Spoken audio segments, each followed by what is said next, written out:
Hey, welcome back to True Story. Today with us we have Johntate.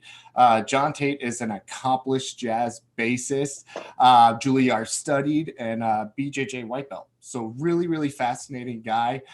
John, thank you so much for joining me. Thanks for having me. I'm happy Yeah, to be here. totally my pleasure, my man. So right out of the chute, man, please share with me. Tell me a little bit about the Juilliard experience. Well, it's uh, it's about as intense as you could possibly imagine, Mhm. but all positive stresses. So Mm, like straight like right away from the audition process, I went there for jazz, and mhm, yeah, the audition I was notified about a week and a half, 2 weeks before the audition, mhm. that it was like it was taking place, and they send you a list of all things to prepare, and then you get there for the audition, and you're in the center of middle of New York City, right in Lincoln Center, and you walk in, and all of your idols that you've been paying attention to and listening to Yeah. and transcribing, and you're just learning how to play the music. They're sitting there staring at you, and it's early in the morning with their coffee, and they're like, "All right, you better not, Yeah. better bring it." And it's yeah, it's it made me step up my level of where I thought I should be, and Mm, uh, just raised my bar a lot. Just like the my teacher there was is the most recorded jazz bassist in history, Ron Carter, and he he said something to me in like my second or third lesson. It's like, John, do you want to be a professional, or do you want to be a hobbyist?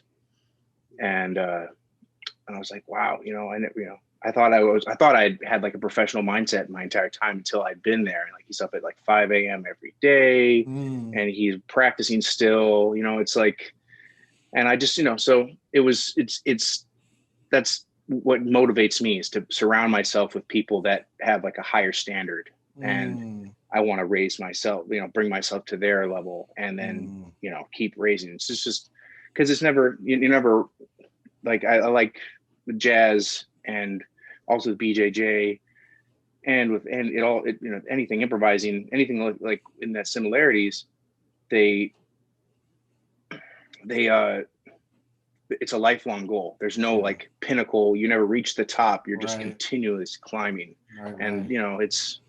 that's the best part about it, is that, Yeah. and you see like the masters in their 90s, or playing jazz like that, they sound, just the experience, or like a martial Mm-hmm. arts master who's just like, sure, he's not physically a 20-year-old, but Mm-hmm.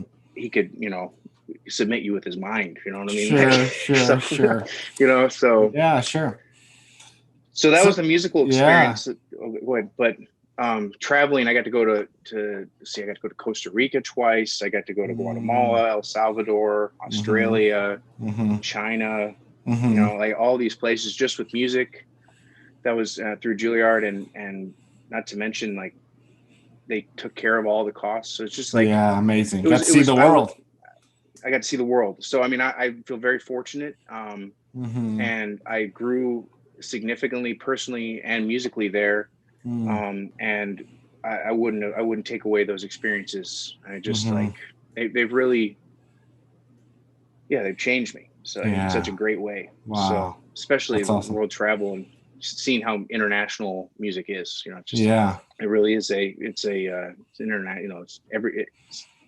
everyone speaks music, For sure, for so sure. It's yeah. really, you said something really interesting and you really hit the nail on the head. You kind of talked about leveling up. You said that you'd Yeah. kind of maybe learned a new work ethic there.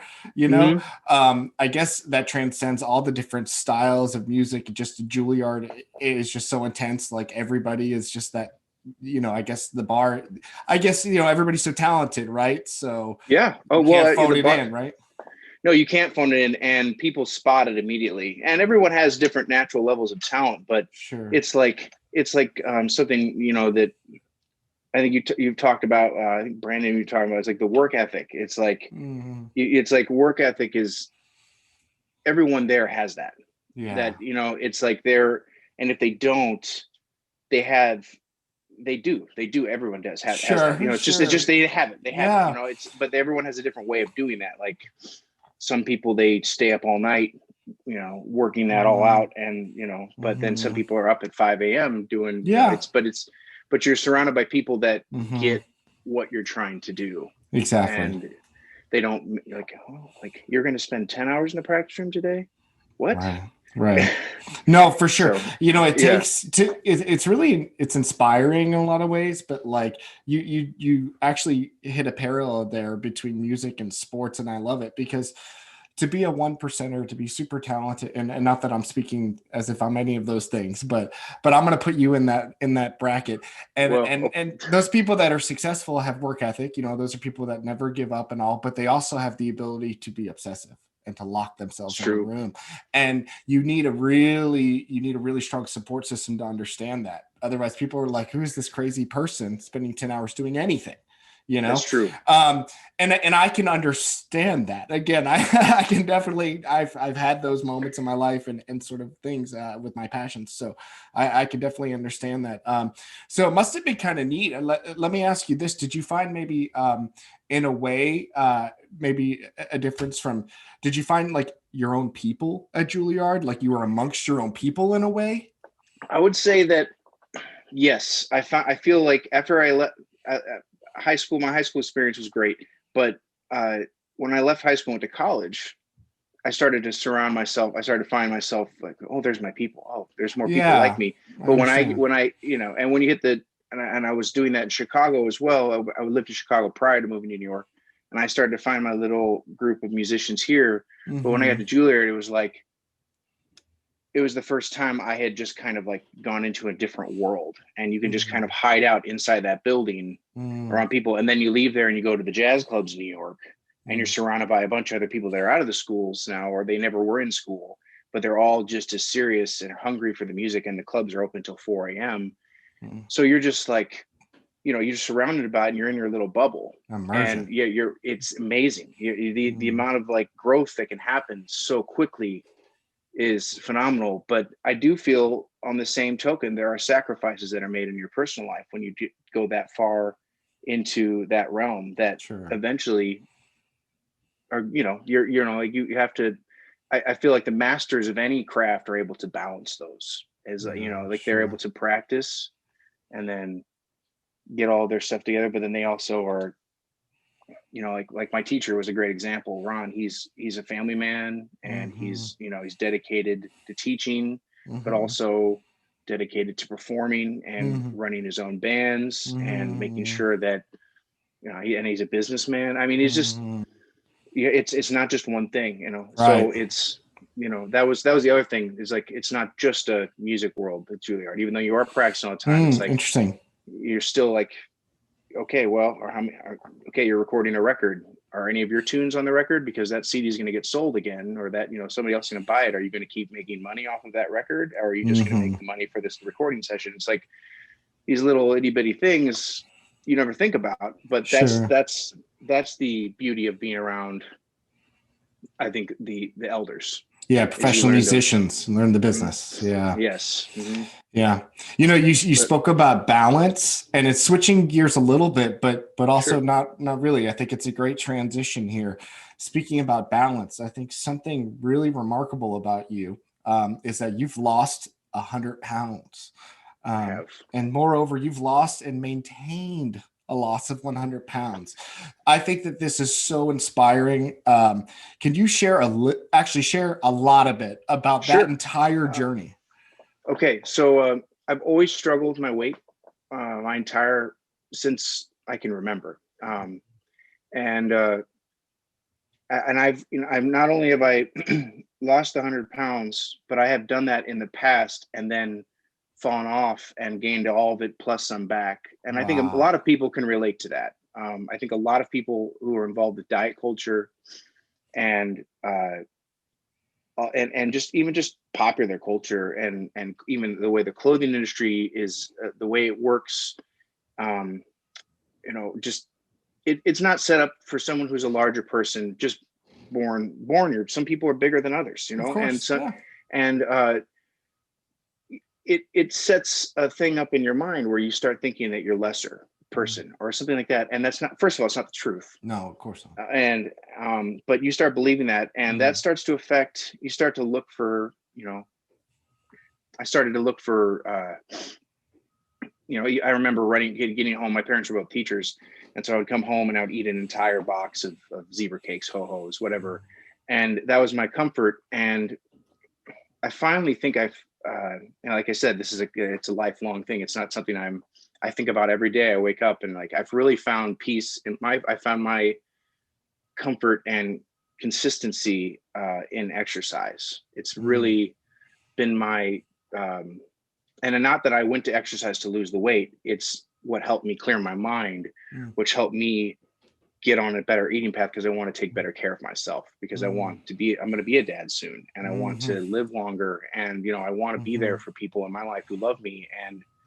I can't be there for them if I don't love myself. And so, yeah, this last time, it was, I really just kind of, no starving myself, no starving myself. Like, wake up in the morning, I eat, I try to eat something and try to listen to my body. And another big thing that has been very helpful for me this time around was I actually never used the scale. I didn't use the scale at all until I was at the doctor's office, or, just check-ins. Yeah. I mean, I think I can only speak personally, but sure. If you check in every day and you have an issue, like, I think some people, like, if you're checking your weight for wrestling or for BJJ, it's different. Yeah. But if you are worried about your weight and you think look at it as like a personal defect, which is not the case, then you should not look at the scale, because it is not like, you're probably fluctuating every day anyways with your, It's not going to be a positive catalyst in your life. Absolutely not. Especially not daily. Yes. No. Yeah. Until it stops being the focus and more just about taking care of yourself. Like, that's where the exercise came in, because I started feeling really good. Like, I was like, you get past the first 2-3 weeks, and then all of a sudden it's like, wow, I look forward to this every morning. Like, this is my thing. No one can take this away from me. Everyone thinks I'm doing this, like, everyone's like, wow, like it's all these positive things come from it, but really my mind is clear. Yeah. And like, when I understand all this. Yeah. So yeah, I know you do. I know. Yeah. And it just, and then all of a sudden you just start realizing that, wow, I don't fit in any of my clothes anymore. And, and then you start like I used to, my guilty pleasure was Ben and Jerry's. I would eat a pint of Ben and Jerry's every night. What's your favorite flavor? I have many, but s'mores. Oh, okay. I mean, Right. s'mores is, and I think that they have one out now. That is like a fan favorite it's like a remake of it. But anyways, I still allow myself to eat that, because if I were to cut it out of my life completely, that's not really healthy, because it's like, sure. it's like I have no, like, I don't think I have control. So I allow myself to have ice cream occasionally, but as a reward, or what, like if I'm out, like I'll go to Jenny's sometimes, whatever, sure. But I think it's really comes down to just consistency in and just like listening to my body. Like, it was hard. It took a couple months, but once I got it settled into like eating, 3 to 4 meals a day, or eating when I'm hungry, and trying not to eat right before bed, and trying to really think if that's going to like make me feel better, because of all that sugar, like, I also got a wake up call to physical, like I was pre-diabetic, and, like I don't really want to be that way. So, yeah, sure. I'm hearing a lot of, you spoke to balance, and I'm actually hearing that you practice balance. And what I mean by that is, you use exercise as maybe a way, or it sounds to me, the way I interpret it, is that you use exercise in a way to sort of a therapeutic way to get the energy out, to feel better. And then once you gain that momentum, you wanted to make better diet decisions to keep that momentum going. And then you started doing things like making more practical lifetime changes, like not before bed, less sugar. Yeah. But what I really love more than anything, the takeaway was you continue to give yourself Ben and Jerry's. Like, life is too short. You need balance. Yes. And, I love it. can you imagine life without ice cream? I mean, I come can't, on. man. I mean, yeah, that would be awful. Sure. I mean, it's one of the greatest things in the world. So it's really I just, inspiring. Yeah, it's really inspiring. thank you. I So mean, and it, but I'm sorry, but and I'm so sorry, but from an exercise perspective, I know that you are a big advocate for like running, cardiovascular training. Of course, we'll get to the BJJ later, but as far as your weight loss journey, physically, what did you do other than mentally preparing yourself, diet? What kind of training did you do? Well, so I was at 330 pounds. So I couldn't run. I've had back surgery. Like, I was trying to be really careful.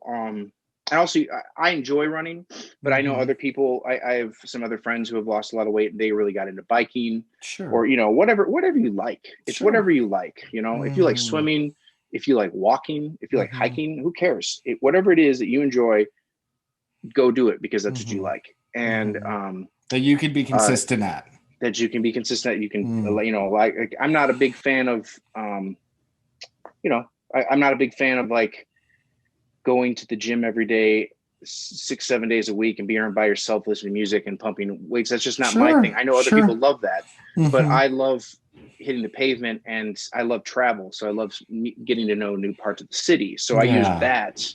But I started walking first. I would walk like 10 miles straight. I would just go on a walk in the summer and just all of a sudden I'd be 6 miles. Like I remember one day I walked from downtown all the way back to Logan Square, like all the way down there and back. Just I went listen to music and don't think about it as like I'm trying to lose weight. I think about it like I'm exploring the city or it's really nice out, and or have a destination I was going to get a coffee at, sit for a while. Yeah.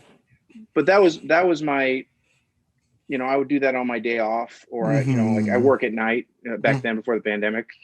Right. I'd play clubs. So like I would wake up, and then I go do that. And that would be my morning routine. And then I'd practice, then go to work. So, and obviously that's, that's a little bit, some people don't have that amount of time, but, I think rather than, I think like when your body's ready, it'll let you know, and then you can work. It's just a slow progress, but one day at a time, really. Like sure. Like, but I gradually progressed into running, and then it became a thing where if I couldn't get my run, I was upset. So like, now I'm craving it. So sure.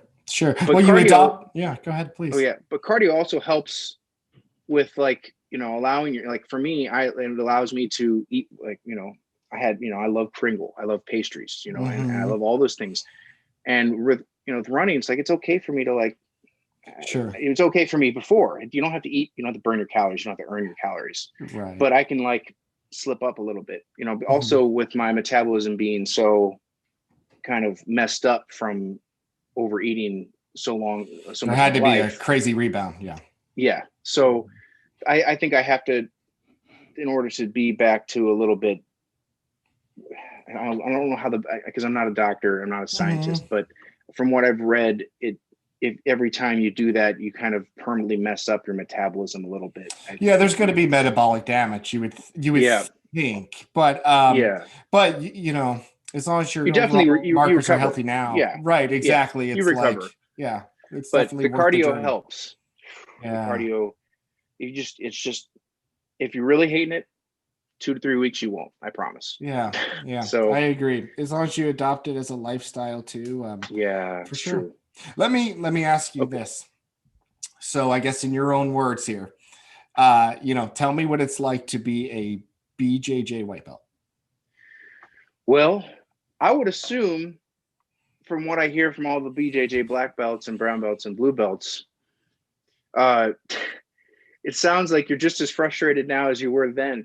Yeah. like in a good way. It's like you lose more, but there are so many similarities to me with improvisation and jazz as there are to a session in BJJ. And my session is very, my knowledge is very limited compared to yours or other people you've had on the show. But you have a very important perspective and just you in particular. Look, everybody starts as a white belt, and this is the utmost respect because one, I've been there, so I know that, you know, and I'm only a blue belt currently, right? I'm a blue belt, but I've been there, so I have a total respect of what it takes to walk into a room of trained fighters and know that you were the weakest one in the room, and then to walk back in that room a second time, and a third, and a fourth, and a fifth. So, and that's, I'll leave that there. But I mean, what, you know, your experience, you were a musician, you're someone, you know, this was, tell me, man. Yeah, in your words. Well, okay, so, and this was also my first group athletic experience since junior high or high school. Wow. So I was like, because all my exercise has been, you know, by myself running, or so it was really, I was very nervous that time because you took me. You were my first, you know, and it was, but everyone, like, I was really amazed at the sense of community because I'd heard about that and like how welcoming everyone is in BJJ, and wow, it's no joke. And you know, because you have to get up close and personal real quick. And I remember like Rohan's like, "You want to roll?" I'm like, I can roll already the first time, and like, I think it was exciting because I was like, wow, that's what it's like to be submitted. Whoa, okay, that's what it's like to be submitted. It's like over and over and over. But there's like that, like, it's kind of like the craving, like someday I'm gonna get that. And I remember my first time someone tapped out, I was like, yes. Yeah. And once you have that, it never, you know, it's like very empowering. Right. It is. And I miss it. And you earn it. You earn it. Like there's no lucky knockout kind of thing, and you know, with submissions. And I also there's no lucky, and also if you can get through the warm-ups, if you can get through Taylor and Rohan's warm-ups, then you've already succeeded a little bit. I mean, I just, man, I remember that was like, that is the biggest physical challenge of some of Rohan's warm-ups. Just like, geez Louise, dude. Okay, anyways, yeah. He's gonna love to hear that. We'll send him the clip. Okay, he'll love it. That's it. I love it too, and I also think it's really, again, it's inspiring because it's something you tried in your 30s. Later in life, you've battled your way. The courage it takes to try anything new, I think is like admirable, especially as an adult. I think it gets way harder to step out of those comfort boxes. And then BJJ is like jumping in the deep end because it's like, hey, let me wrap my legs around you, you know, like, so, you know, it's like right there. So yeah, I think it's like, it's something that of course I encourage everyone to do for a number of reasons, and you spoke to it a little bit. The community has been by far so beneficial for me, but also the physical, getting in shape, the cardiovascular training, those things, and then learning how to kind of defend myself better. I was alarmed at, how I don't know, I had overestimated myself. I'll say that. Oh, I have my ability. I'm with you.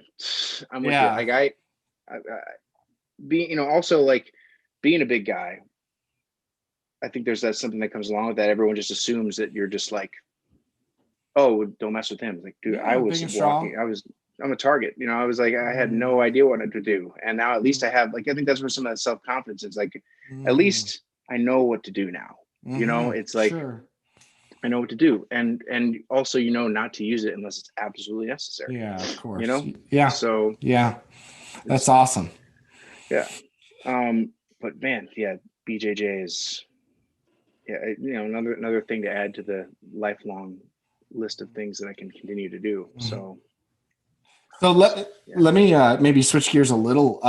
Sure. Because again, I think you have a super unique perspective that, unfortunately, you know, I'm not excited that you have to share with us, but I'd love for you, you know, to share your insight a little bit about, you know, you're a professional jazz bassist. This is your professional. This is what your profession, what you do for a living. You do gigs at night, you know, you record, you do all these things, active, extremely reputable. You're so talented. And then COVID, boom. Yeah. What's your year been like? How have you adjusted? Well, it has been the most, I don't know if I've completely adjusted still, but I think every day is a new challenge. But I think that patience has been the key here, and adapt, you know, like everyone else, just adapting. Like we're all doing everything on Zoom. Everyone else doesn't like doing it, or, you know, it's sure there's like this benefit what we're doing here, but trying to teach lessons on Zoom, I feel, you know, feel lucky for personally. It could be a lot worse for me. That I have some other musician friends that are really hurting because they don't have any support system around, and then all these other life tragic events hit them at the same time. Because like a lot of musicians don't have any money saved up because they've been working. Like it's not like we make a lot of money. It's not like a super lucrative career. Yeah. So yeah. I feel really bad for some of my colleagues that are just, like, if it weren't for the grants and it weren't for some of the, unemployment money coming through, they would be on the street homeless. It would be, it's sad. So, and I'm also scared for some of the clubs. I hope that I'm glad that this vaccine is starting, the rollout's going, and because, all I can say is when clubs open back up, I don't think it's gonna be hard. Everyone wants to go back out, but go support live music because yes. the clubs need business. I know there are tons of, not just jazz, but all music venues there are tons of them closing permanently across the country. And so that's the sad part. However, there's light at the end of the tunnel. Right. And there's all these other great things that have come out of it because we're humans and we're, we adapt. And so correct. There's all these, I have more than 3 friends right now that have created home recording studios that are COVID safe, so I have one next week where everyone and every musician is on a different floor. Wow. Yeah. So it's like they've had all this time. So they've wired microphones through the floors to the computers. So I'm really excited, and we're able to pass our music along, like write out the charts and then send them as PDFs to everyone, so we can all be prepared.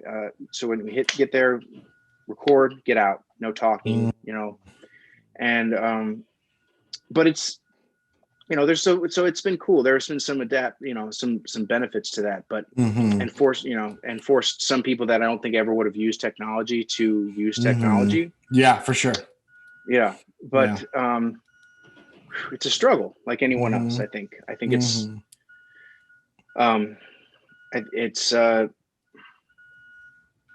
yeah, I think that's the big thing. It's I don't know.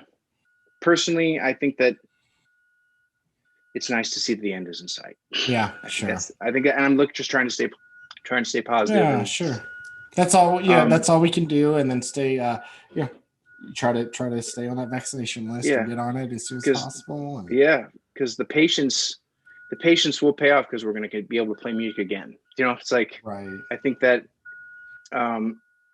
there's just, and especially a lot of elders a lot of older people in the field of jazz. It's like, and we lost some. I know Wynton Marsalis's father, Ellis Marsalis, died, and plenty. I mean, just so many people died. And it's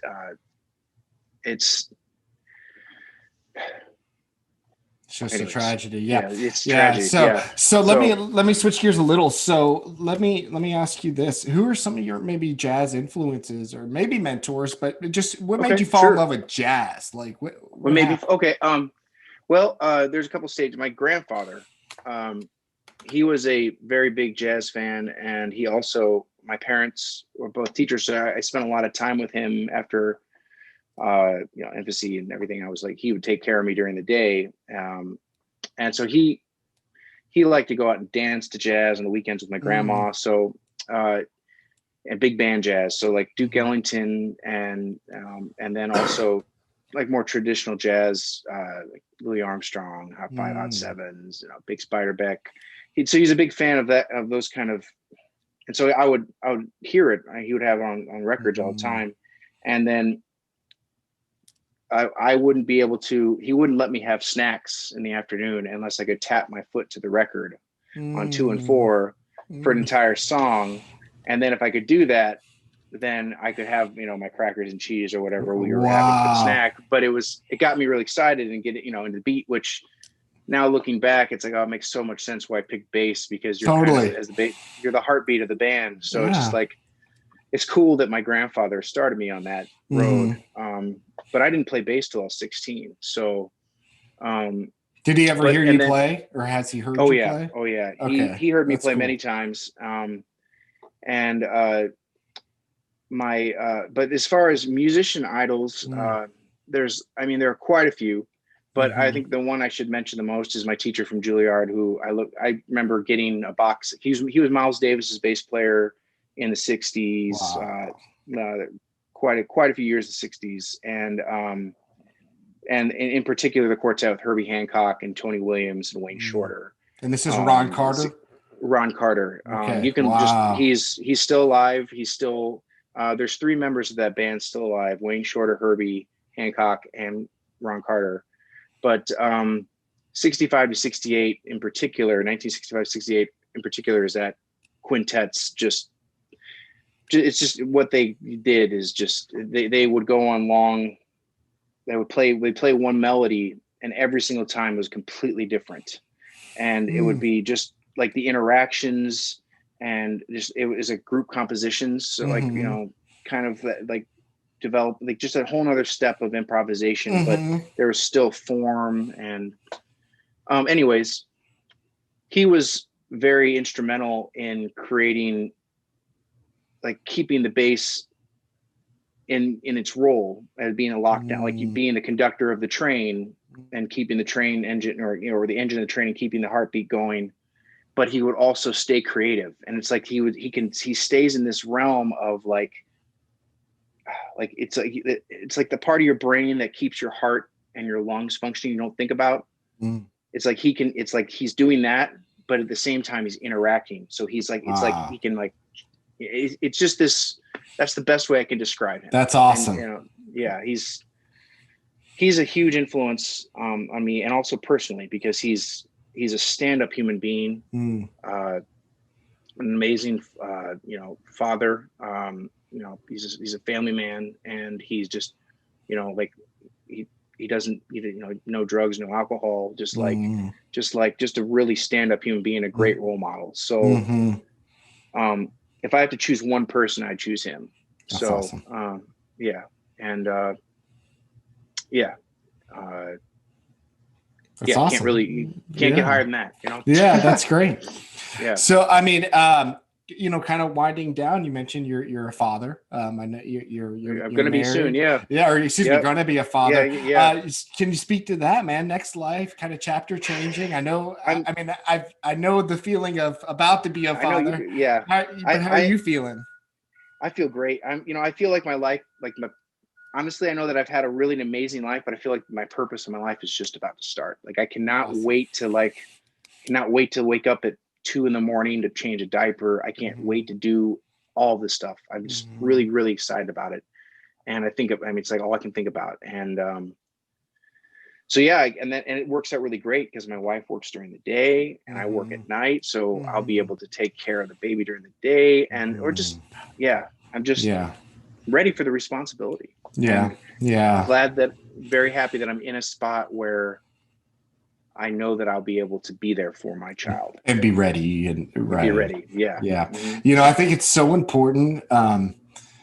Whether it feels maybe a little sentimental or silly, but I think it's so important that like men talk about this because Yes. I am so proud of being a father. And And I you're a good think one it's, too. well, man, I try. Thank you. I mean, Yeah. I've definitely made my mistakes, but I try every day to be the best I can. And I talk to other people just like you, other men, and the enthusiasm, like so many of us share it.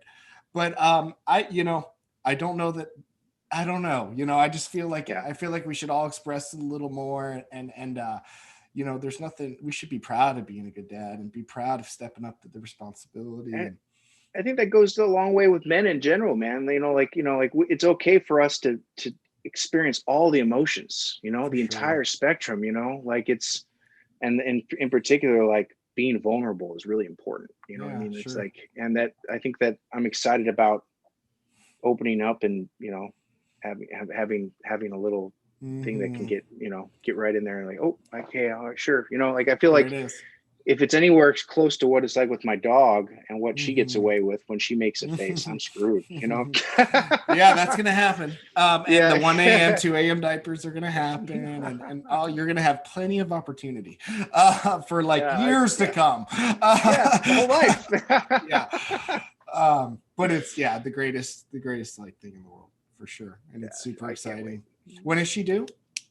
May 31st. Okay. Yeah. So So here soon. Yeah. yeah, it's coming.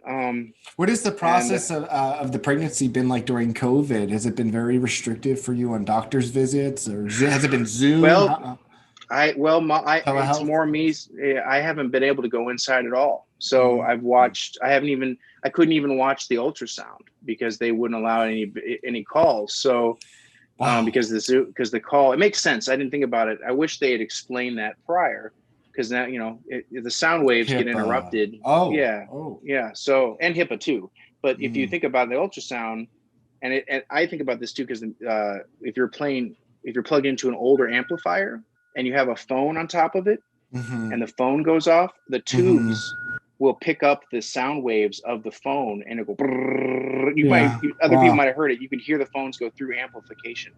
The same thing would happen to the ultrasound machine. Sure. So it would distort the image. And I was like, Mm. so if I'm doing a FaceTime Yeah. with my wife. So, but I will, doesn't matter, because when You my got the daughter's pictures here, anyway. yeah, I got the Yeah. pictures, Yeah. and Yeah. it's a small sacrifice to protect the Right. real heroes inside the hospital. So Sure. Sure. And your um wife and and that too, yeah. but them 100% as well. Like again, it's so important to continue to consider them and speak to them a Yeah. million percent And because they're in there every day. Like, yeah. And like, and all this stuff, the stuff that, like, the small little things I get, like, I feel, oh, I'm missing out. I probably won't care when my daughter's here. no, I no, won't care at yeah, all. you'll It'd be forget it so. like Yep. that. Yeah, yeah, And I'll be able to be there for the birth, so it's which is fine. awesome. Yeah, Awesome. that's all that matters to me, really. It's like, I Yeah, want to yeah, be yeah, there. yeah, yeah. Totally. Yep. So, Yeah, amazing. but It's so exciting. but on the plus side, my wife has not had to go into any public location. Like, she's been able to work from home the entire time she's been pregnant, which Awesome. is kind of like, she's been able to wear tights, and not have to worry about dressing up and wearing, like, she's Yeah, way more comfortable. It's yeah, like good yeah. for Why her. not So lean into that? yeah, And what huge yeah, advantage, yeah, right? And yeah, like keep her like less exposed and healthy. And yeah, this is a time. Look, if nothing else, this is a time of a lot of uncertainty. So like, yes, at least let's look at that as an advantage. yes, Like for sure. yes. Yeah, Always look at the bright side. Yeah, absolutely, absolutely. Man, John, I think this is great. Can you tell us a little bit where people can reach you for like lessons or to contact you for anything, any outreach? sure. My email, or also you can hit me up on my Facebook. It's Johntate. If you look, I'm the only one with the bass. Nice. You're that guy. And if Johntate, yeah, that's me. And then also my Instagram is also my email account at gmail.com. So it's eadg440 at gmail.com. Awesome. And that's, you can reach out to me either way. I teach, or I post my gigs there. I have a gig Mm-hmm. coming up on the 20th. We're Mm-hmm. recording this week. She's Alyssa Allgood is the singer. She's Mm-hmm. a singer I work with quite frequently. Phenomenal jazz singer. Just and so we're going to be doing some of her original music, and just a real, you don't want to miss out. Mm-hmm. This is just a real fantastic talent. So And I'm proud to be playing with her. can they get So you tickets can, for that? Is it like yeah, a the virtual? website, it's a virtual concert. The tickets Oh, are on cool. the link posted with this. So click that, and it's at I think it's the Gorton Center, Wow, that's really cool. Gorton. But Mm-hmm. it'll be cool. Yeah, and Kyle Ashley's playing guitar and John Deidemeier's playing drums. So Mm. it's a really fantastic band. So It's really exciting. hopefully, And yeah. And support your arts, people. Support your artists. Please. Yeah, absolutely. Hey, man, with that, thank you so much. Always Thanks, like such a pleasure to talk to you. And, this is True Story with John Tate. Bye-bye.